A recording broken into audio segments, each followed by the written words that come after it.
الرحمن الرحيم الحمد لله رب العالمين والصلاة والسلام على سيد الأولين والآخرين وعلى آله وأصحابه أجمعين ومن تبعهم بإحسان إلى يوم الدين.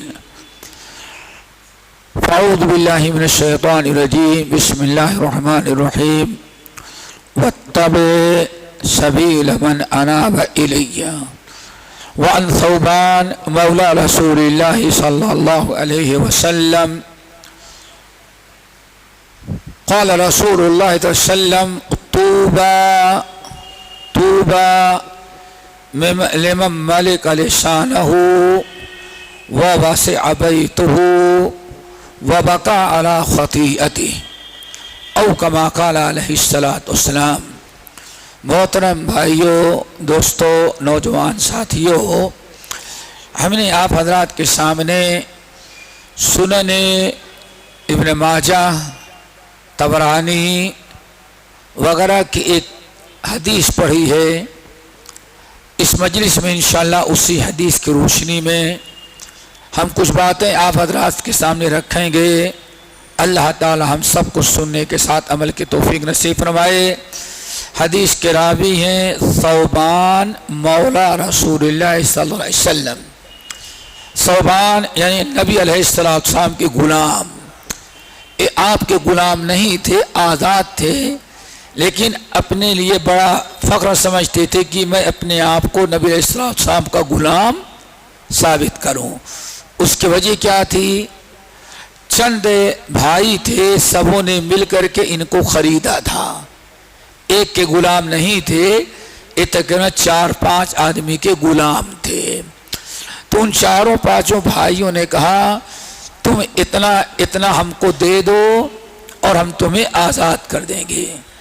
تو 4 میں سے 3 کو تو پیسہ دے دیے، قیمت ادا کر دیے، جو اماؤنٹ طے تھا 3 کو دے دیے، چوتھے کو نہیں دے پا رہے تھے بیچارے. بہت کوشش کیا، محنت مزدوری دوڑ دھوپ کہ کسی بھی صورت سے ہمارے پاس اتنا آ جائے کہ میں جیسے 3 کا ادا کیا اس کو بھی دے دوں تاکہ میں بالکل آزاد ہو جاؤں. ابھی 3 کی طرف سے آزاد ہو لیکن 1 کا غلام ہو. تو کسی نے مشورہ دیا، نبی علیہ السلام کے پاس آئے. انہوں نے اپنی پوری پریشانی بتائی کہ یا رسول اللہ، 4 آدمیوں کا مشترکہ غلام تھا، انہوں نے ہم سے مکاتبہ کیا اور کہا اتنی رقم ادا کر دیں، ہم 4 کو ہم آپ کو آزاد کر دیتے ہیں.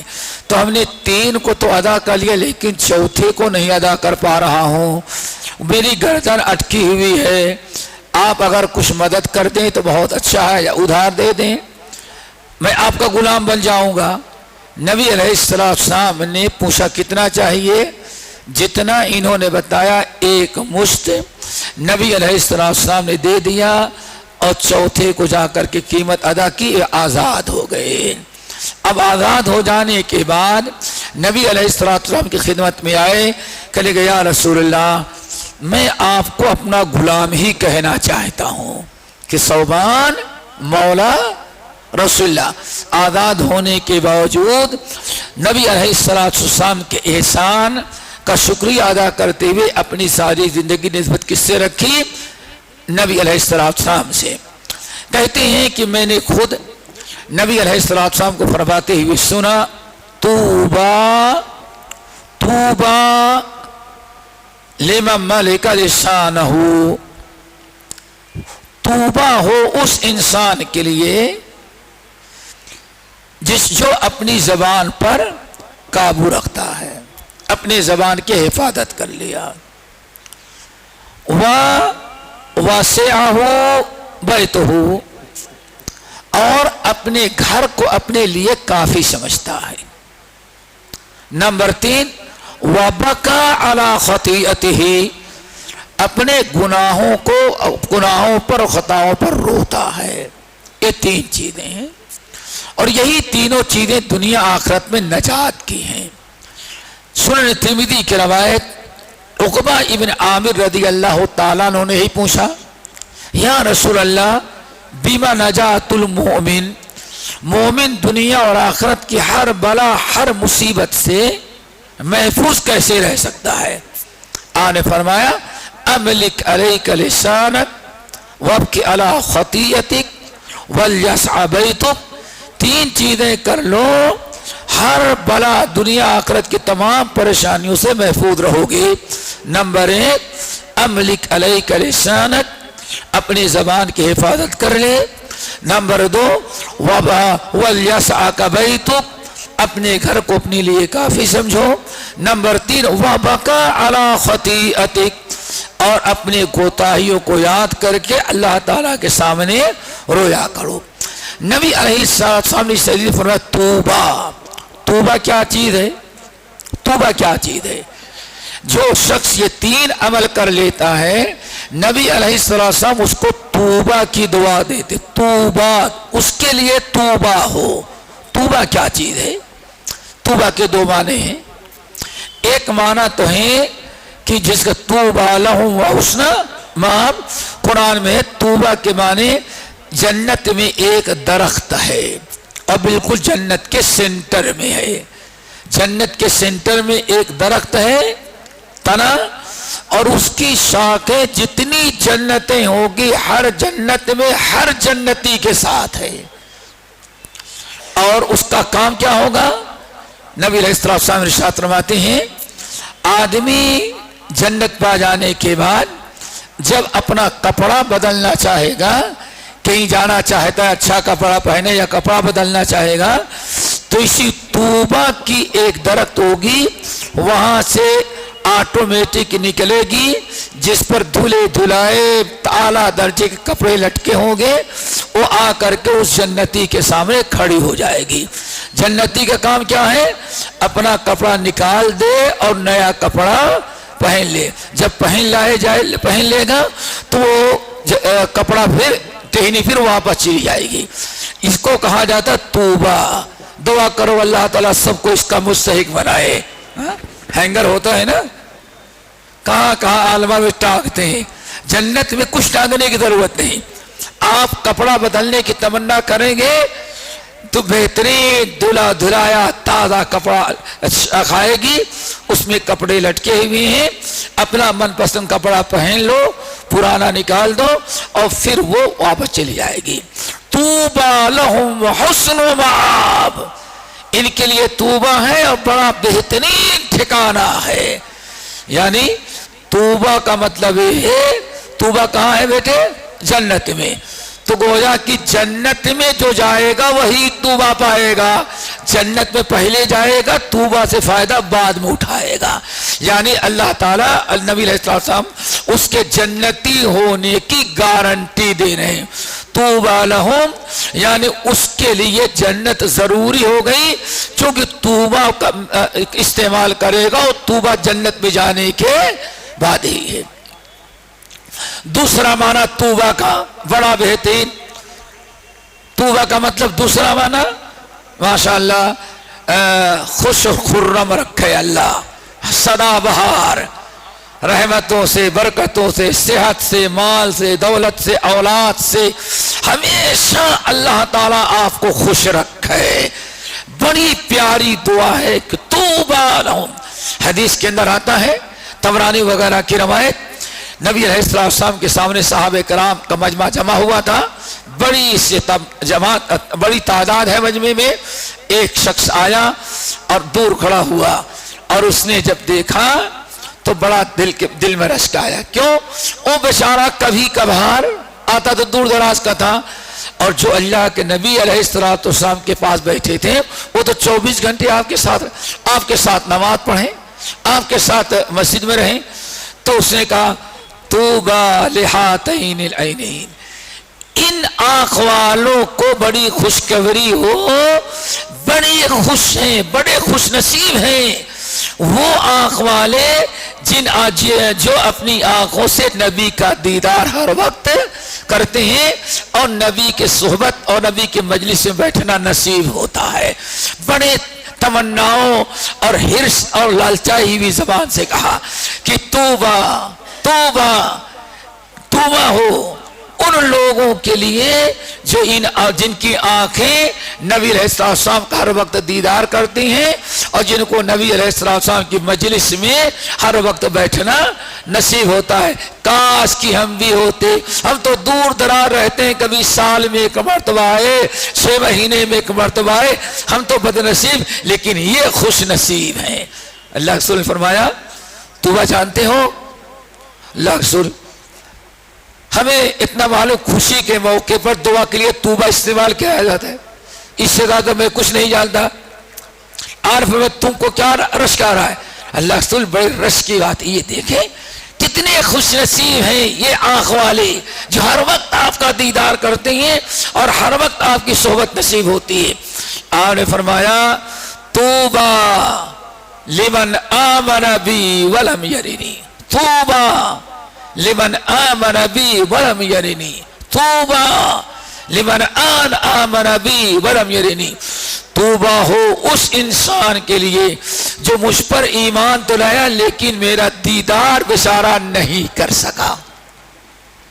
کتنی مرتبہ فرمایا؟ 3، اور ایک روایت میں 7 مرتبہ فرمایا توبہ لمن آمن بی ولم یرنی، توبہ لمن آمن بی ولم یرنی، توبہ 7 مرتبہ فرمایا کہ تم نے تو ان کو ایک مرتبہ توبہ کہا جو ہم کو ہمیں دیکھے بھی اور ہمارا ایمان بھی اور ہمیں دیکھے بھی، اور میں ان لوگوں کے لیے 7 مرتبہ توبہ کی دعا دیتا ہوں جو مجھ پر ایمان لائیں گے لیکن میرا دیدار ان کو نصیب نہیں ہوگا۔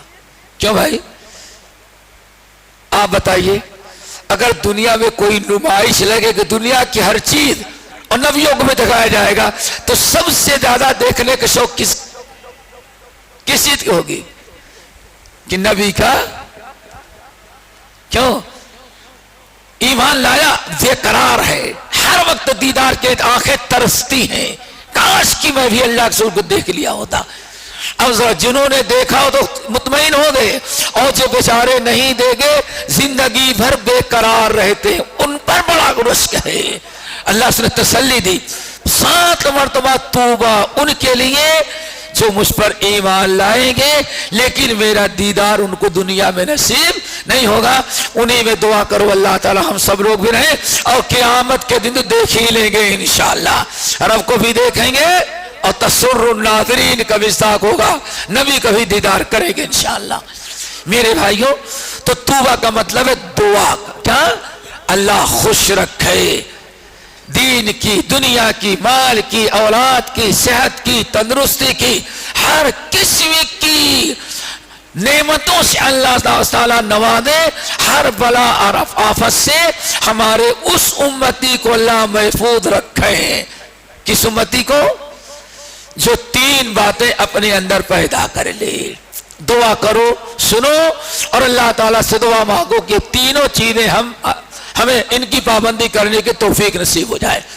نمبر 1 سب سے پہلی چیز توبہ لمن ملک لسانہ، ہم دعا دیتے ہیں میرے اس امتی کو اللہ زندگی بھر خوش رکھے، کبھی غمی کا اور تکلیف کا دن نہ دکھلائے اور ساری نعمتوں سے نوازے۔ کیوں؟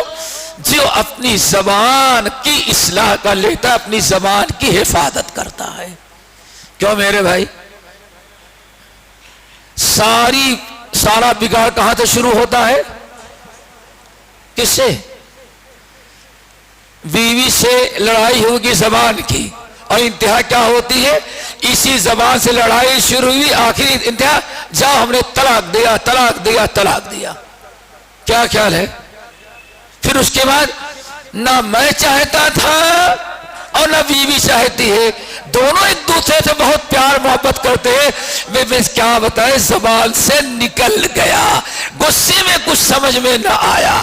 دیکھا یعنی چھوٹی برائی سے لے کر کے بڑی برائی تک کس سے ہوتی ہے؟ جب نہیں زبان سے نہیں، جب زبان بے لگام ہو جائے، زبان پر لگام لگا لے تو کچھ نہیں ہوتا، ہاں بے آزاد ہو گئی۔ اسی لیے اللہ اکبر، نبی علیہ السلام ارشاد فرماتے ہیں جب صبح ہوتی ہے تو صبح ہوتے ہی یہ زبان انسان کے تمام اعضاء کو کہتی اے جسم کے اعضاء، جسم کے سارے اعضاء زبان سے کہتے ہیں اے زبان ذرا اللہ کے واسطے تو سیدھی رہنا، اگر تو ٹیڑھی ہوئی تو کسی کو گالی دے کے تو اندر چھو جائے گی اور تھپڑ کس پر پڑے گا؟ میرے اوپر۔ کیا خیال ہے؟ کوئی زبان نہیں کاٹی جاتی، ساری اعضاء روزانہ انسان جسم سے کے اعضاء زبان سے پناہ مانگتے۔ ان استقامتی، اگر تو سیدھی ہے تو ہم سب لوگ خیر سے رہیں گے، اگر تو ٹیڑھی ہو گئی تو آنکھ پر پورے جسم کہتے ہماری خیر نہیں۔ کیوں؟ پولیس بھی کم وقت پکڑتی ہے تو ڈنڈے پیٹھی پر مارتی ہے، اور غلطی کس کی ہوتی ہے؟ سارا بگاڑ کس سے پیدا ہوتا ہے؟ زبان سے۔ اس لیے دوستو املک علیک لسانک، املک علیک لسانک، کف علیک لسانک۔ اس حدیث پر ذرا غور کرو، مسند احمد بن محمد وغیرہ کی روایت جو حضرت معاذ بن جبل سے مروی ہے، معاذ بن جبل سے۔ پوری حدیث تو بہت چاہیے ٹائم، خلاصہ کیا ہے؟ معاذ بن جبل کہتے ہیں میری دلی خواہش تھی جب سے اسلام لایا کہ ایک دن تنہائی میں نبی علیہ السلام سے ہماری ملاقات ہو جاتی تو کوئی دل میں کچھ سوال آتے وہ سوال کرتا، لیکن کوئی دوسرا نہ سن سکے، بس اکیلے رہے اللہ کے رسول۔ کہتے ساری زندگی گزر گئی، نہیں موقع ملا۔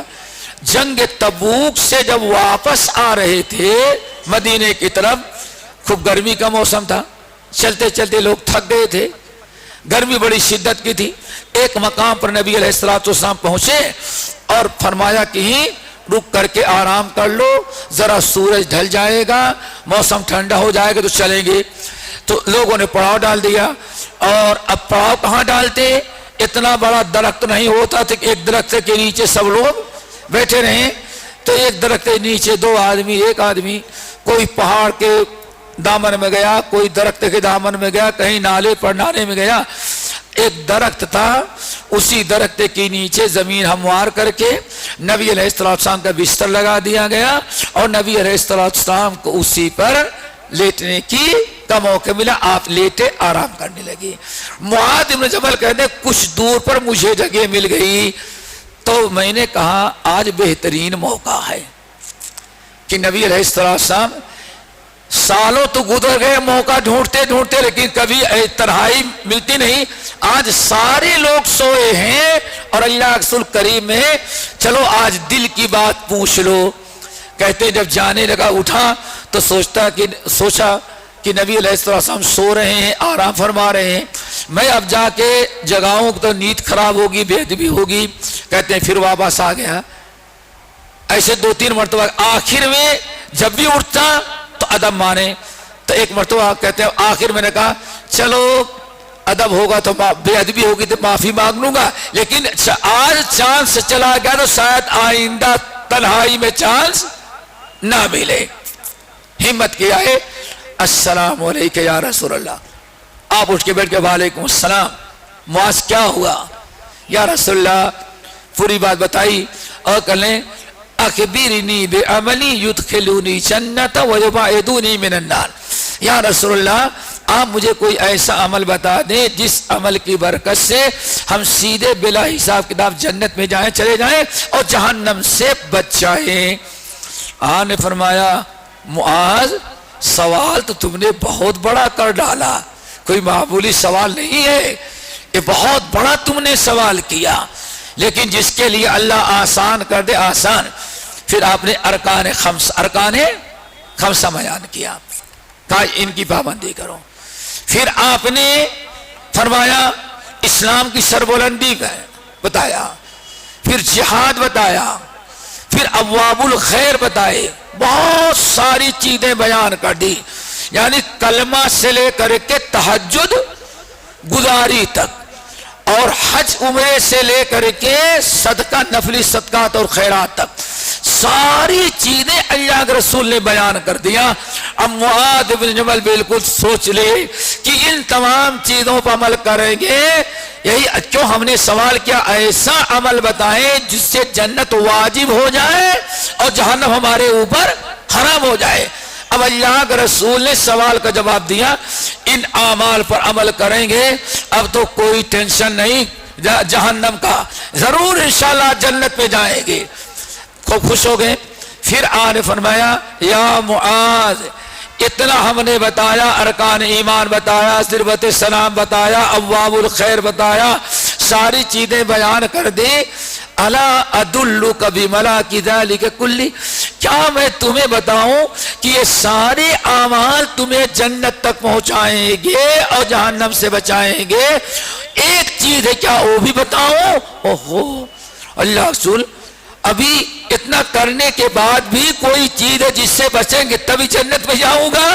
اللہ سبحانہ فرمایا ہاں، ابھی جتنا ہم نے بتایا اتنا کرو گے، اور ایک آخری چیز ہے جس پر ساری نیکیوں کی قبولیت اور تمہارے نجات کا دار و مدار ہے، وہ چیز بتاؤں؟ اللہ رسول بتائے، وہ بھی سنیں گے۔ پہلے تو خوب خوش ہو گئے، ماشاءاللہ، یہ کرو گے یہ کرو گے سب پہنچ جاؤ گے۔ اب اللہ رسول کیا فرمایا؟ یہ سب تمہیں نجات دلائے گے، ایک کام کرو گے تب۔ بڑے سوچ میں اللہ رسول بتائیے، آپ نے اپنی زبان مبارک نکالی اور اپنی انگلی رکھی، فرمایا یا معاذ کف علیک لسانک، یہ تیری توحید سے لے کر کے یہ تہجد گزاری تک یہ ساری چیزیں تیرے لیے تیرے آخرت میں کام آئیں گی، لیکن شرط ہے کہ کف علیک لسانک، اپنی زبان کی تو حفاظت کر لے۔ اللہ اکبر، کتنا خطرناک مرحلہ ہے میرے بھائی، اسی زبان سے سارا معاملہ بگڑتا ہے۔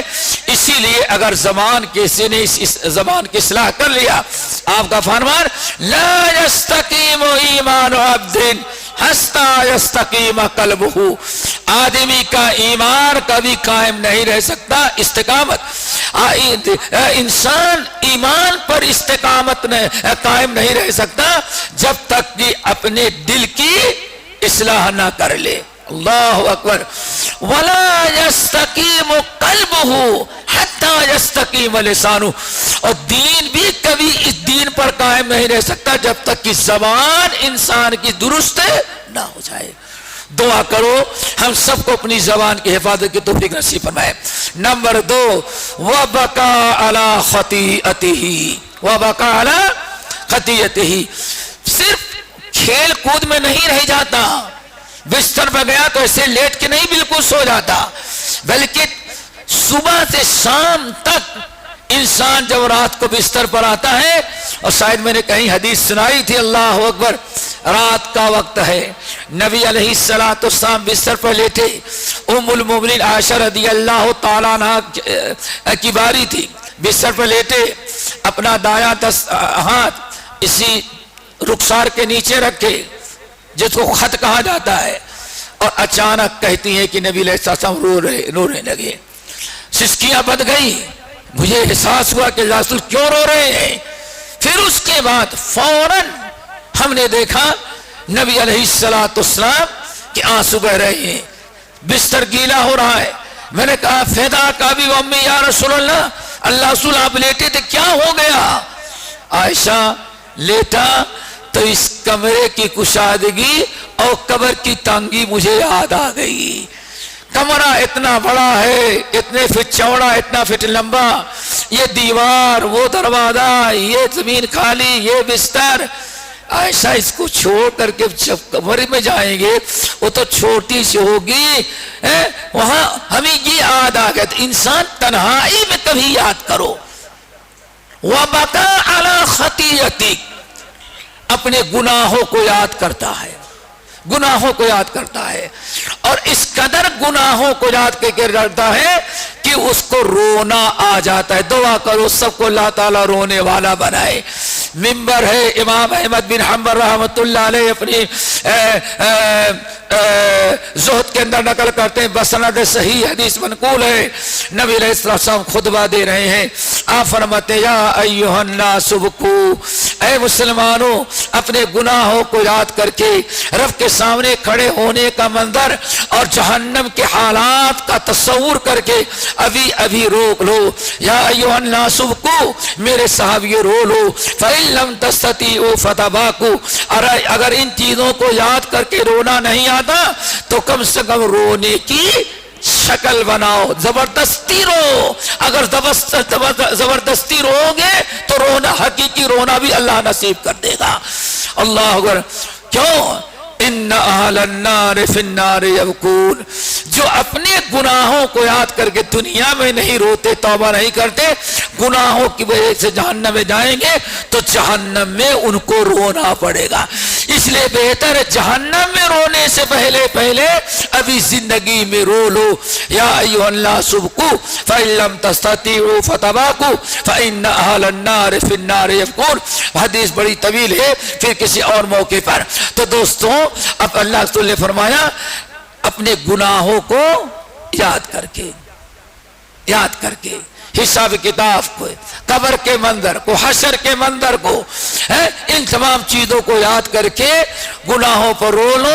اور جب گناہوں پر رو لو گے اللہ تعالیٰ کے ڈر، اللہ تعالیٰ کے خوف سے تمہارے آنکھ میں آنسو آ گئے تو اللہ رسول کیا فرماتے ہیں دوستو، اگر کسی نے اپنے گناہ کو، اپنے کوتاہیوں کو، اللہ تعالیٰ کے عذاب کو، اللہ کے عظمت و جلال کو، حساب کتاب کے ہولناکی کو سن کر کے رونا تو نہیں آیا لیکن آنکھوں میں آنسو آ گئے، اللہ اکبر، آنکھوں میں آنسو آ گئے، آنسو ٹپک جاتا تو کیا پوچھنا، صرف آنکھوں میں آنسو آ گئے۔ اور اگر ایک آنسو ٹپک گیا رب کے خوف سے تو آپ نے فرمایا جس طرح سے بکری کا دودھ نکال لینے کے بعد دودھ کو دوبارہ تھن میں لوٹانا ناممکن ہے، جس کے آنکھ میں اللہ کے ڈر سے آنسو آ گئے اتنا ہی ناممکن اس کے لیے جہنم ہو گئی ہے۔ دعا کرو دوستو ہمیں اپنے گناہوں کو یاد کر کے رونا آ جائے، یہاں نہیں رونے گے تو اب مرنے کے بعد رونا ہی پڑے گا۔ اور سب سے بہترین طریقہ کیا ہے، اللہ اکبر، بیٹے رات کو بستر پر آؤ اور نبی علیہ السلام جو میں نے حدیث سنائی سوچ لو کہ آج کتنے جھوٹ بولے، شیطان نے کتنی نگاہیں غیر حرام عورتوں پر اٹھائی، کتنی غلطیاں ہوئی، اور تنہائی میں اللہ کہ اتنی غلطیاں 24 گھنٹے میں کیا ہے، کل بھی اگر کیا اتنے گناہ ہو جائیں، اور اسی وقت رب کے سامنے رو کر کے دعائیں کر لو، توبہ استغفار کر لو تو کبھی نام اعمال میں گناہ باقی ہی نہ رہ جائے۔ دعا کرو اللہ تعالیٰ کے ڈر سے ہمیں رونا آ جائے۔ ہمارے عبد الجبار غزنوی رحمت اللہ علیہ، کیا نام تھا، جن کی سب سے بہت بڑا صدقہ جاریہ آج دارالسلام عمر آباد ہے، کاکا عمر بزنس کرنے کے لیے لاہور گئے اور وہاں یہی مولانا عبد الجبار غزنوی ہیں، انہی کا رونا، انہی کے زہد، انہی کا تقوی، انہی کی باتیں کاکا کے عمر کے دل میں اتری اور وہیں سے اپنی کفری شرک عقیدے سے توبہ کیا، اپنے آپ کو اہل حدیث بنایا، اور اہل حدیث بنانے کے بعد کہتے ہیں انہوں نے مشورہ دیا کہ ساؤتھ انڈیا میں کوئی مدرسہ نہیں ہے، آپ اتنے مال اللہ نے آپ کو دیا ہے تو آپ ایک مدرسہ قائم کریں۔ تب یہ عمر آباد قائم ہوا خالص کتاب و سنت کے لیے، بعد میں جو ہو رہا ہے وہ اللہ مالک ہے، لیکن کتاب و سنت پر اس کی بنیاد۔ اور کس نے رکھا، مولانا عبد الجبار غزنوی رحمت اللہ علیہ سے متاثر ہو کر کے کاکا صاحب نے۔ اللہ اکبر۔ گرمی کا موسم تھا، بارش کا موسم تھا، کیسے ہمارے اسلاف روتے تھے، گرمی کا موسم تھا، گرمی کا موسم، بارش کا، اور بارش کے موسم میں بادل چھا جائے اور بارش نہ ہو پھر ذرا دیکھیں کتنی خطرناک گرمی ہوتی تھی۔ عصر کی نماز پڑھانے کے لیے ایسے صحن، پرانے زمانے میں مسجدوں میں صحن ہوتا تھا گرمی میں کچھ فائدہ اٹھانے کے لیے، چونکہ اے سی کا چکر نہیں تھا. صحن، اللہ اکبر، صحن میں امامت کرانے لگے. بادل چھایا ہوا تھا، گرمی بہت ہو رہی تھی، لیکن اللہ تعالیٰ کا بارش ہونے لگی. عبد الجبار غزنوی رحمۃ اللہ علیہ بڑی لمبی نماز پڑھاتے، 10 مرتبہ سے کم سجدے میں تو سبحان اللہ کہتے ہی. ان کی نماز بڑی لمبی نماز پڑھا رہے، بارش ہو رہی ہے. ایک مقتدی بھاگا، دوسرا بھاگا، تیسرا بھاگا، چوتھا بھاگا، یہاں تک کہ مسجد کے سارے مقتدی چلے، ایک مؤذن بیچارہ رہ گیا اور حضرت نماز پڑھا رہے ہیں. نماز سلام پھیرنے کے بعد جب پیچھے مڑے تو پتا چلا صرف مؤذن بیچارہ ہے اور ہی نہیں. کہاں گئے؟ حضرت بارش ہو رہی تھی اور آپ نماز ختم ہی نہیں کرتے، یا کم سے کم آگے چلے گئے ہوتے. ہم لوگ اب پیچھے آ کر کے بارش سے بہت انتظار کیے، سب بیچارے نیت توڑ کر کے بھاگ گئے. اللہ اکبر. مولانا غزنوی رو پڑے. یہ ہوتا تقویٰ، ذرا ڈر دیکھو. رو پڑے، رونے لگے، ساروں قطار آنسو میں پڑے اور کہنے لگے واللہ بارا شد و عبد الجبار را خبر نہ شد. فارسی بولنے والے تو اردو بعد میں سیکھے. کابل سے بھگائے گئے تھے لوگ، اہل حدیث ہونے کے جرم میں ان کو بے دخل کیا گیا تھا بہت تکلیف دینے کے بعد. تو یہ فارسی بولتے تھے. کہنے لگے واللہ بارا شد و عبد الجبار را خبر نہ شد. اللہ کی قسم بارش بھی، لیکن عبد الجبار کو احساس نہیں ہوا. اگر عبد الجبار کو پتا چل گیا ہوتا تو ہم نوازیوں کو، مقتدیوں کو تکلیف نہ ہوتی. روتے ہیں اللہ تعالیٰ مجھے معاف کر دینا. اگر مجھے پتا چلا ہوتا تو میں آگے بڑھ جاتا، کسی مقتدی کو تکلیف نہ ہوتی. میرے بھائی یہ ہمارے اسلاف تھے. اس قدر اللہ تعالیٰ کے ذکر میں ایسا تقویٰ، ایسی خشیت کہ بارش بھی ہو رہی تو ان کو پتا نہیں چلا کہ بارش، اس قدر وہ گم ہو چکے ہیں. اللہ تعالیٰ سے دعا کرو ہمارے دلوں میں خوف خشیت آ جائے. اور جب خشیت آ گئی ہے پھر کیا ہوگا؟ خشیت. وَأُذْلِفَتِ الْجَنَّةُ لِلْمُتَّقِينَ غَيْرَ بَعِيدٍ هَذَا مَا تُوعَدُونَ لِكُلِّ أَوَّابٍ حَفِيظٍ مَنْ خَشِيَ الرَّحْمَنَ بِالْغَيْبِ وَجَاءَ بِقَلْبٍ مُنِيبٍ ادْخُلُوهَا بِسَلَامٍ ذَلِكَ يَوْمُ الْخُلُودِ. جس کے اندر یہ خوف آ گیا، وَأُذْلِفَتِ الْجَنَّةُ، وہ جنت میں نہیں لے جایا جائے گا، جنت سوار کر کے اس کے قریب لائے، تو یہی کھڑے کھڑے جنت میں داخل ہو جا. اللہ اکبر. یہی آیت ہے نا، وَأُذْلِفَتِ الْجَنَّةُ لِلْمُتَّقِينَ غَيْرَ بعید، قریب لا دی. اللہ. وَأُذْلِفَتِ الْجَنَّةُ لِلْمُتَّقِينَ غَيْرَ بَعِيدٍ هَذَا مَا تُوعَدُونَ لِكُلِّ أَوَّابٍ حَفِيظٍ. کن کے لیے؟ مَنْ خَشِيَ الرَّحْمَنَ بِالْغَيْبِ وَجَاءَ بِقَلْبٍ منیب ادخلوها بسلام.